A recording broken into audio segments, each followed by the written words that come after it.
আপনি চিরুনি নেবেন, পবিত্রতা অর্জন করবেন, 3 বার ইস্তেগফার আদায় করবেন, 3 বার দুরূদ শরীফ পাঠ করবেন, এরপর সূরাতুল ইখলাস পড়বেন। বিসমিল্লাহির রহমানির রহিম।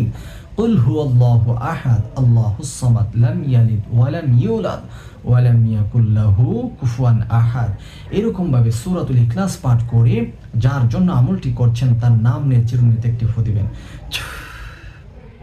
এরকম ভাবে 3 বার সূরাতুল ইখলাস একই নিয়মে পাঠ করে চিরুনিতে ফু দিবেন। সর্বশেষ 3 বার দুরূদ শরীফ পাঠ করবেন, আপনি চিরুনির উপর 2টি ফু দিবেন।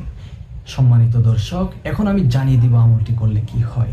এই আমলটি যার জন্য করছেন ওই ব্যক্তি যদি আপনার স্বামী হয়, ওই ব্যক্তি যদি আপনার স্ত্রী হয়, ওই ব্যক্তি যদি আপনার ছেলে মেয়ে, অথবা যার মাধ্যমে আপনি এই চিরুনি দিয়ে মাথা আশ্রাতে পারবেন, ইনশাআল্লাহ আপনি সাকসেস। এই চিরুনি দিয়ে যার জন্য আমল করছেন ওই ব্যক্তি